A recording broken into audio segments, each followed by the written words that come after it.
Good afternoon, this is Jere Minich, and I'm going to talk today about how secure is my device. If you have any questions about my presentation, I'll be more than happy to communicate with you via email. My email address is jminich@apcug.org. What devices am I going to talk about today? Specifically, the Windows 7, 8, and 8.1, Android tablets, and Android and iPhone smartphones.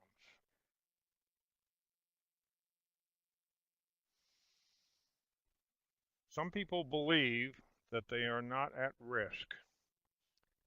And according to the articles I've read lately, the vast majority of mobile malware programs today target where the majority of users are, and that's with Android users. But in order for us to understand about a virus or malware getting on your device, I want to talk a little bit about what I call the infection cycle. And the bottom line to the infection cycle is almost anybody can get an infection, because the time between a hacker putting a program on the internet or in an email and you getting an update to your antivirus can be anywhere from 3 hours to 3 months. And during that period of time, your antivirus doesn't know that the malware exists, and so you can get it on your device. And once I get some malware on my device, what kind of symptoms am I going to see? And these symptoms pretty much follow with mobile devices and PCs. All of a sudden, my computer, as an example, is not running like it did yesterday. All of a sudden, I got on the internet and my home page for my browser changed. I have things running in the background that I don't recognize. I can't run certain programs on my computer. When I try to run them, they just don't run. These are symptoms that you can see on a PC. Additionally, other symptoms might be that you can't turn off a certain toolbar in your browser, or you can't delete that toolbar. Or all of a sudden you have a new search engine that you've never heard of before. And if those kind of things are happening to your computer, you have to assume that your antivirus has been compromised. That's the safe approach. So of course, you can scan your PC with some other scanner that you normally don't have. And ESET and Trend Micro have scanners available.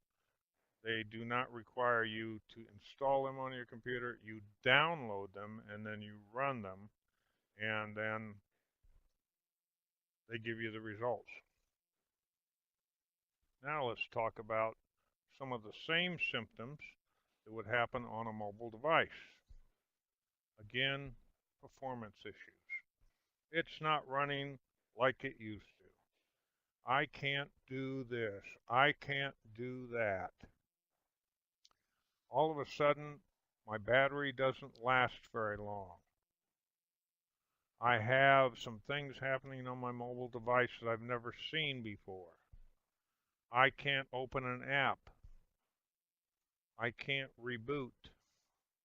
All of a sudden, my phone bill is excessive. I can't connect to the internet.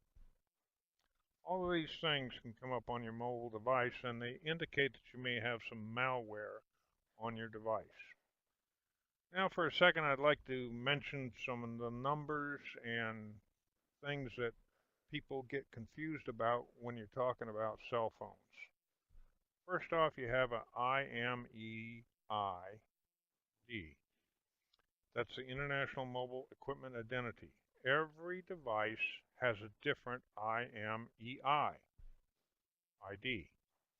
And this number is something that you should write down separately on a piece of paper or on your computer or in your wallet if you're traveling, because if you lose your cell phone, this is how we're going to identify it, from your IMEI number. 3G and 4G, the difference between them is the speed in which they operate. LTE, SIM cards. Every cell phone has a SIM card, and the SIM card tells the tower that you're connected to who you are. The major phone networks are available through different suppliers, and the iPhones contain antenna for both CDMA and GSM. CDMA is used in the USA, and so if you're going to travel overseas, you need to call your cell phone company and find out what you can do to use your cell phone out of the country. If you don't know what your IMEI number is, then what you can do is key in asterisk, number sign, 06, number sign. Most phones will then bring up your IMEI. If that doesn't work, then you have to disassemble the back on your phone, take the battery out, and look underneath the battery, and you should find the number there. Keep it separate from your phone, because once you lose your phone or it gets misplaced or stolen, this is the number you're going to need to protect yourself.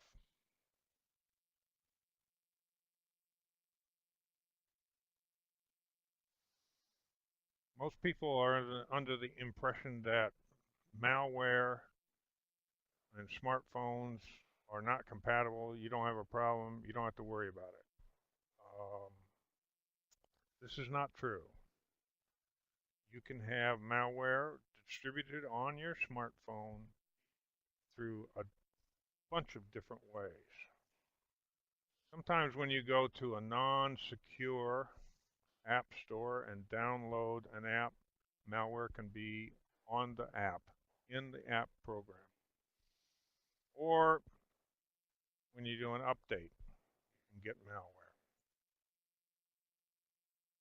I recommend that if you're going to use your smartphone and do any shopping on the internet, that you use a trusted network, hotspot, website, whatever you want to call it, and that you also only go to the store that's designed for your equipment.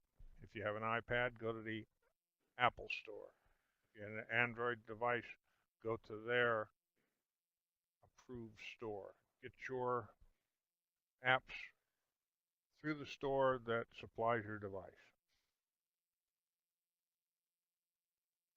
Mobile phones are vulnerable from a lot of different perspectives.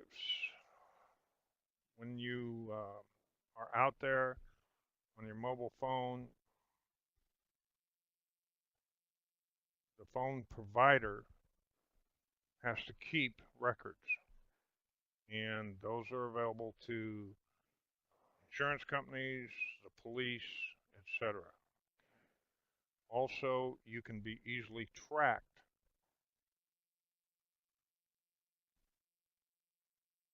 when you have your cell phone on, because of the tower that you're connected to. It'll let you know where you are, and if you're within the range of 3 towers, they can triangulate. Also, your satellite system can also give your location away. So you have to be careful about your location and whether you have your phone on or not. Your mobile phones also store all kinds of data, and this data is available in some pictures that you send.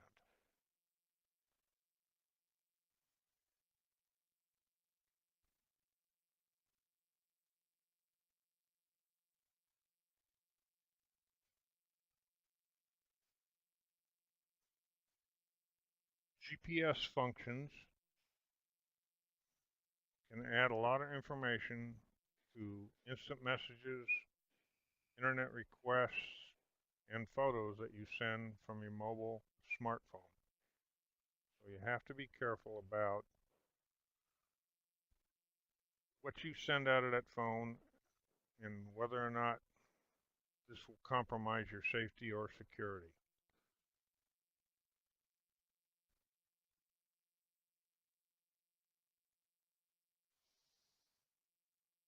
Now there's a general description of infections that get on your devices is called malware. Right? And it's a good term because it encompasses a lot of different things. Malware is generally collected and generally collects and transmits information back to the person that designed the malware so that they can rip you off in some way. Okay? Some people think that if I don't put anything important on my phone, my mobile device, my computer, it's okay, and whether I get a virus or not, no big deal. Well, this is not entirely true. Your mobile device or your PC at home can become a botnet, okay? A robot network where some hacker is using your device to spread his malware around to other people's devices. So be careful about having some malware on your device. If you do, get rid of it.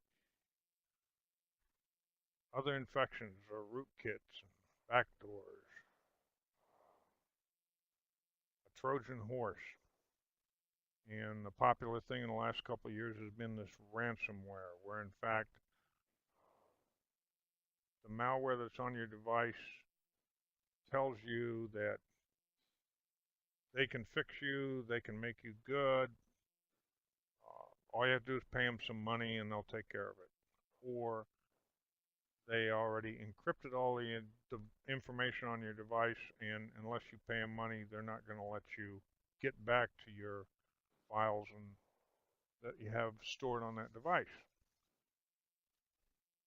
So the question becomes, how can I get malware?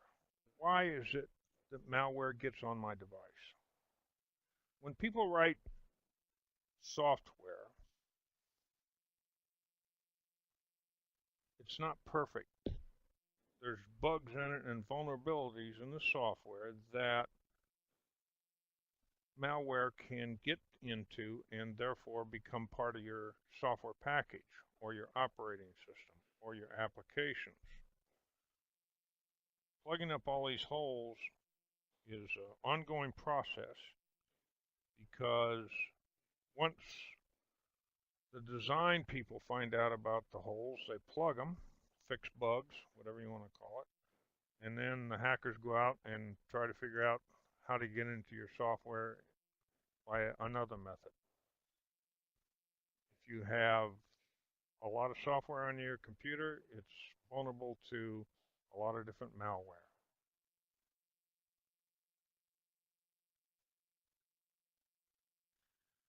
browser plugins can be a way that hackers can get malware onto your device. So, what kind of basic security setup should I run on my Android devices? And here they are. Your SIM card can be found, and you might want to check it and have a nice PIN number in there for it. You have a screen lock. And again, you need a passcode or a password for your screen lock. People that don't like passcodes or passwords for the screen lock are basically saying, if my device is stolen or lost and somebody else finds it besides me, they have access to everything on my phone. So I know that a screen lock passcode or password is a pain to enter every time you want to turn your device on, but I think it's very necessary to keep your device safe. Also, if you don't use your device for a certain amount of time, then there's a lock timer that comes on, and it locks your device and it has to be reopened again. So you want to set that.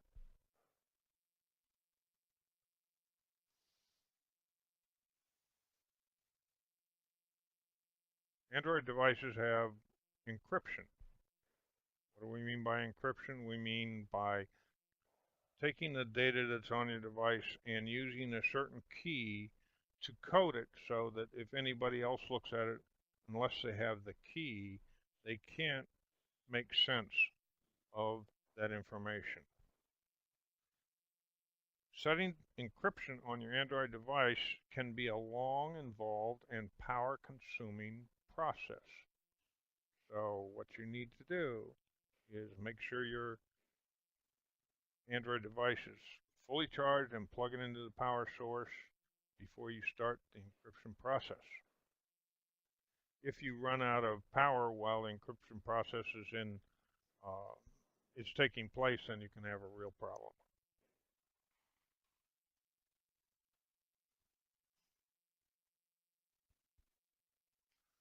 Certain settings that you have on your device open you up to people getting on your software programs. So, if you're not using Wi-Fi or you're not using Bluetooth, you need to turn them off. It's a couple steps. It's easy to do on most devices, and it actually keeps you safe. Especially when you're going into a place where, like McDonald's, let's say, where in fact Wi-Fi is free and anybody can use it. You can buy a program on the internet that will allow you to see what somebody else is doing in your proximity. And people, hackers will do this, sit in McDonald's and watch what you're doing on your device. NFC, near field communication. Again, it's turned on in your Android device by default, and so you have to turn it off.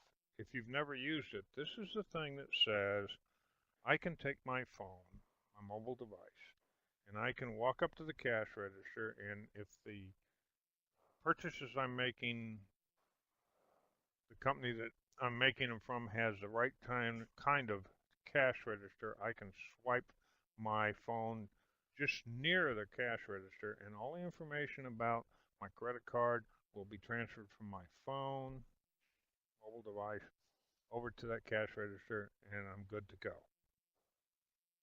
So if it's on and you're not using it, turn it off.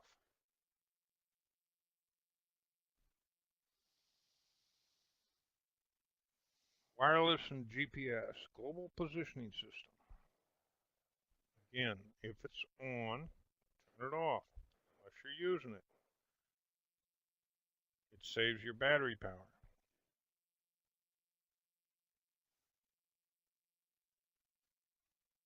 Because some things are running in the background that you may not know about.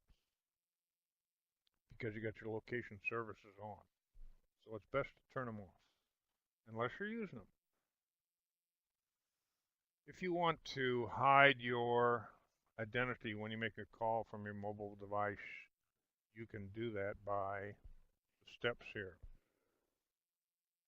And when you go to caller ID, you click on hide my number, and then when you make that phone call, nobody knows who's coming from. Now let's talk about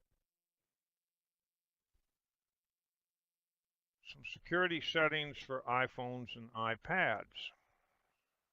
And there's a lot of different security settings here that you can take care of.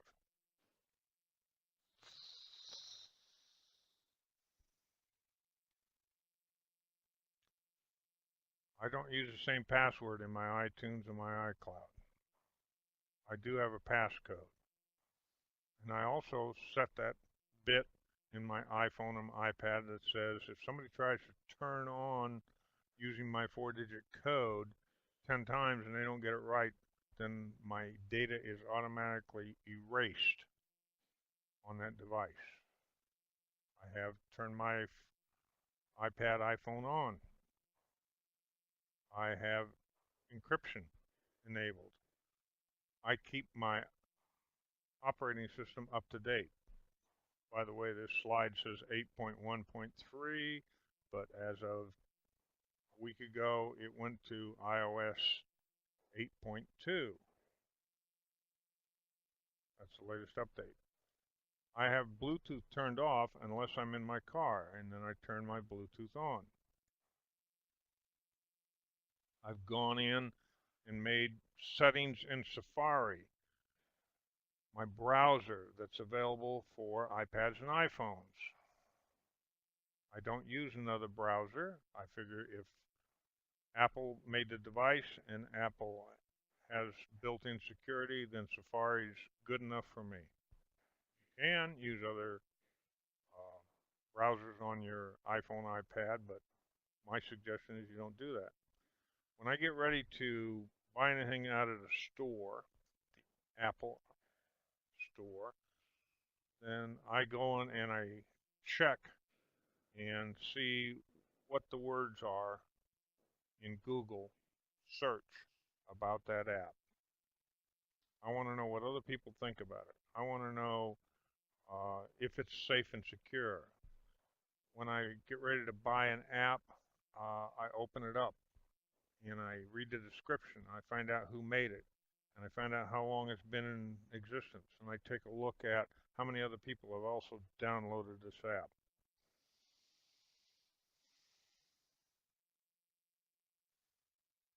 I control what's displayed on my lock screen so that other people don't get information that I don't want them to have if they find my phone or my iPad laying around. And there are people that I block on my iPhone because I don't need to hear some guy tell me he's going to sell me something. He calls me once. I go to recent, I go to select, I scroll down and I block him. And he can't call me again.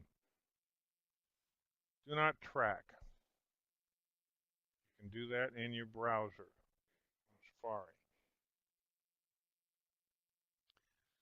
A lot of times when we get ready to go to a certain web page, we are not too sure by the description that is given exactly where we're going and exactly what we're going to see. So if you take a URL or the information in the address bar and you press and hold it in about 2 or 3 seconds, you get a pop-up on the screen and it'll tell you exactly what website you're going to. Some websites are misleading and you want to make sure that you're going to where you know it's safe. There's a loss mode on iPads and iPhones, and you can enable it. Of course, the best way to keep your phone secure is keep it close to you. Don't leave it laying around. And don't jailbreak it. Jailbreak it means getting into your device and changing the way that the security and the setup is, and now you can open yourself to a lot of heartaches. So don't jailbreak your device.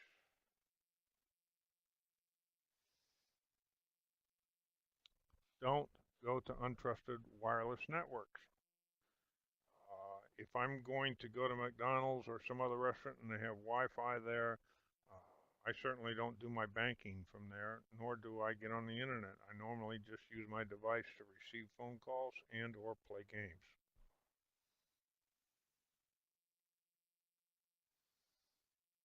You have to be concerned about the credentials that you have.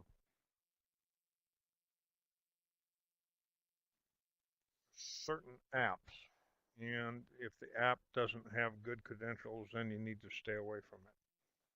And you have to be careful about what information your credentials for you are set up for, so that you're not giving away personal information.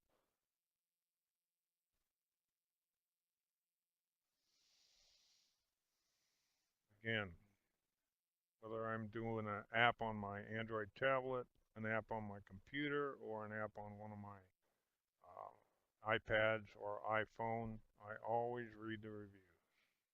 I am not going to go to an app that has a bad review. I can find another app that'll do the same thing, or I'll do away with it. Super users privileges exist in some Android devices, and if you use that, it can cause you some problems. I have malware software on each one of my devices, and I run a scan on a weekly basis. I'm responsible for the security of my devices, and so I make a routine. And especially when I find that one of my devices isn't operating as I think it should, then I'll run a scan immediately.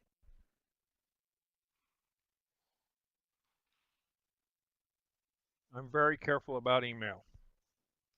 I tell people who want to send me an email, if you don't put something in the subject line, I'm not going to open it.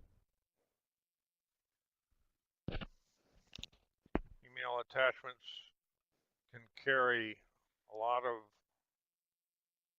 malware, and that's how it gets into your device. Pictures can carry malware. Any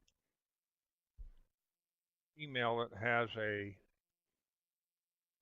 .exe file in it can contain an executable software program that gets on your device. Sometimes viruses will use two extensions. That .exe is called a file extension, and some of them will use a double extension, and you think you're looking at a photo, like photo.jpg, .exe, and it's an executable file. More than likely, it's malware.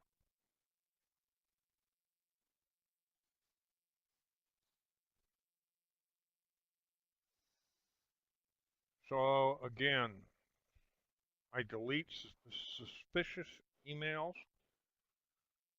I disable my Wi-Fi and Bluetooth when I'm not using them. I use client email. I'm responsible for my own security. And I disable the automatic reading of emails, because the last email I got can have a virus in it, and if I have an automatic reading of that email and it opens it up, I can get the virus.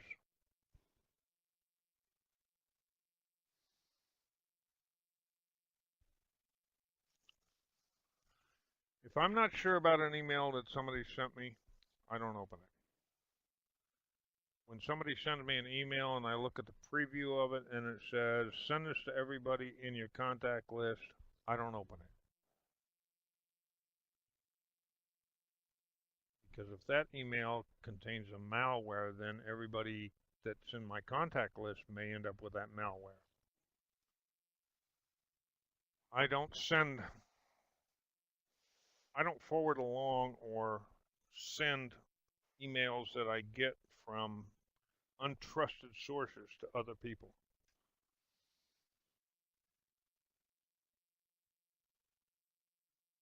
Emails are nice.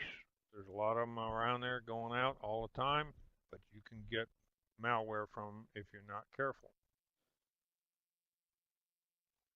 You got to keep your software up to date. I have an iPad and an iPhone, and when my iPad and iPhone says you have an app on board that needs an update, I do the update. Because most of them fix bugs. Because the original equipment manufacturer has found some vulnerability that needs to be covered up.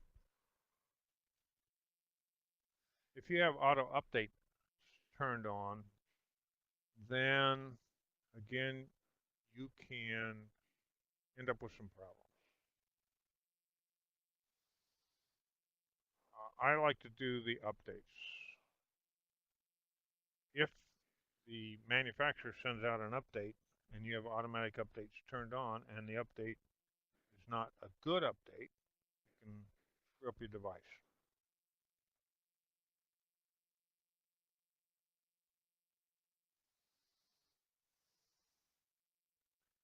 Most software and most applications or apps have a setting for software updates. If they don't, then you need to connect to the original equipment or the original software manufacturer and find out what updates are available for the software that you have.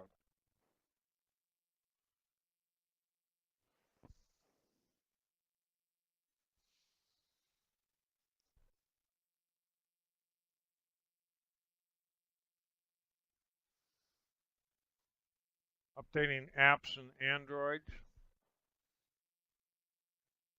The procedure is listed right here. If you have some other device, the best way to find out how to update is to Google that on the internet. And you're going to find a procedure like this one that says this is how you do it, step by step.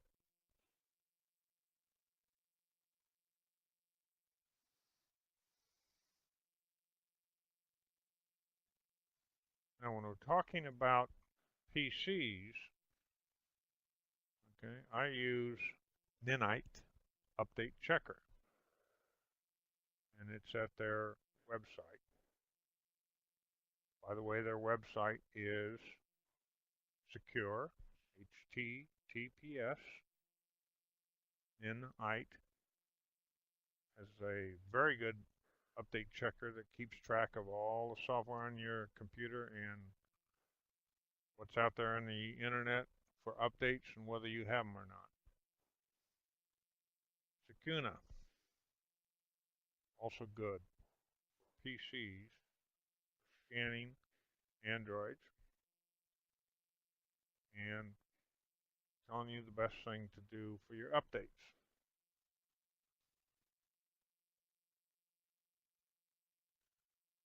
Ninite looks like this, is what their website looks like.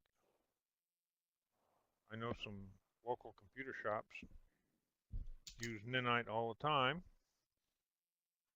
It allows them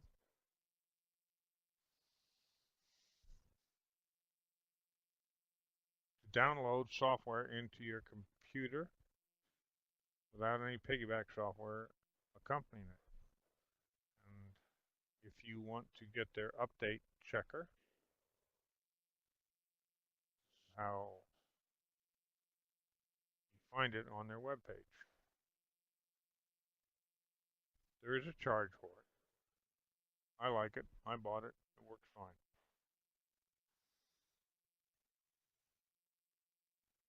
This is what it looks like when you save it on your desktop or your computer.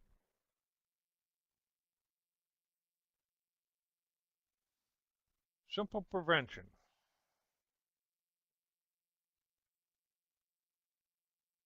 You have a thing called a EULA, End Users License Agreement.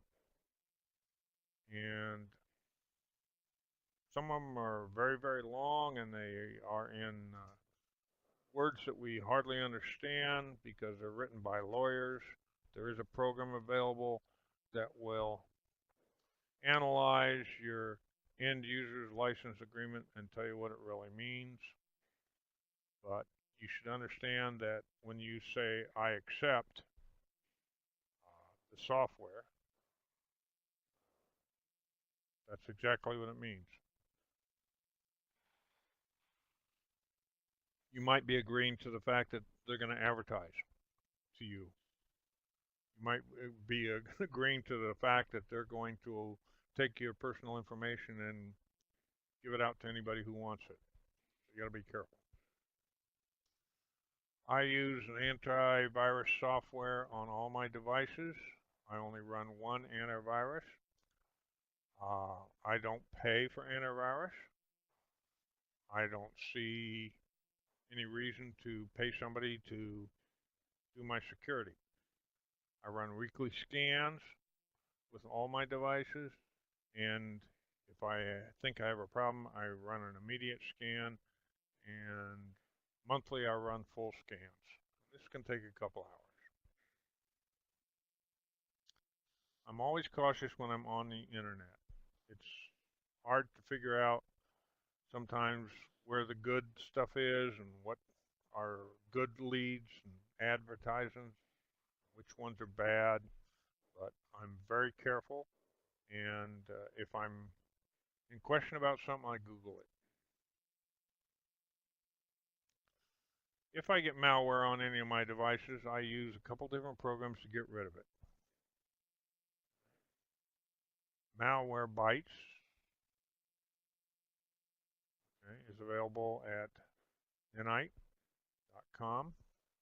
Malware is what I consider one of the best malware removal tools, and it's also available for Android devices. For your PC, I use Malicious Software Removal Tool, which is a Microsoft program, and I use Spybot Search and Destroy. They're free versions. These things help me remove malware I have on my computer or device. Everybody should understand that when you're on the internet, you need to be sure that you have secure connection when you are in fact putting in personal information.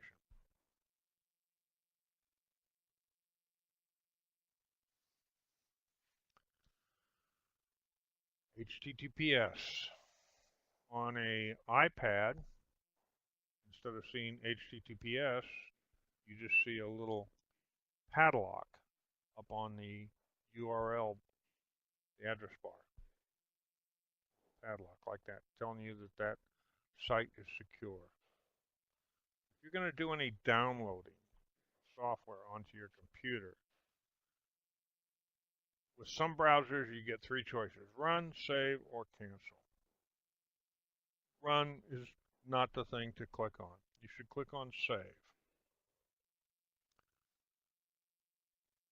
And this is why. When you click on run, if there's any Piggyback software, it's going to come down because everything is taken care of automatically when you click on run. It also goes to temporary files. You've lost control. Whoever you're downloading the software from has taken over, and they have control of your computer and what's happening to it. When you select save, right, then you simply get a download it's put someplace like in your download folder, on your desktop, or wherever you want it to go. It's copied to your hard disk. You can choose where to save it, and then you can run it and install it at your pace. You're in control. Let me show you some examples of what I call Piggyback software. CCleaner is a good program. I've been using it for years. But when you download CCleaner, sometimes they're going to add a little free Google toolbar. And I uncheck that. I don't want that.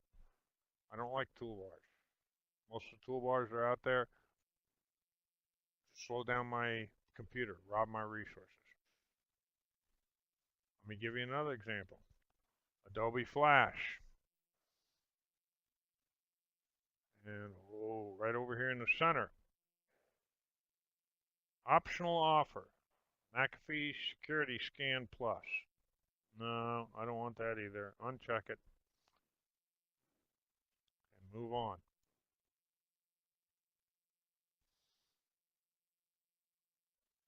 Programs to have on your computer. One antivirus. A firewall. Scanning program. A removal program. And an advertiser blocker. Also, you need to go into your browser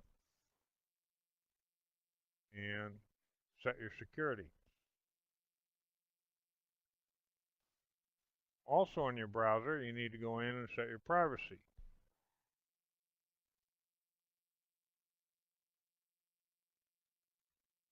Bottom line, you should control your security. If your internet service provider says, hey, we can give you an antivirus for free, you don't have to buy one, I'm not in favor of that. That's like saying to the local police department, you come around and lock up my house at night so I'll be safe. I like to take care of my own security. I keep my software up to date, no matter what it is. And I check to make sure that the updates I'm getting are in fact good, because I Google them on the internet. I run quick scans and full scans on a regular basis. I don't go any place where I'm not sure that I'm going to be safe. I don't pass on emails. I don't allow anybody to have access to my contact list. Some apps want that. And I'm always trying to be safe while I'm on the internet. If anybody has any questions or comments, please don't hesitate. Send me an email. That's it. Thank you.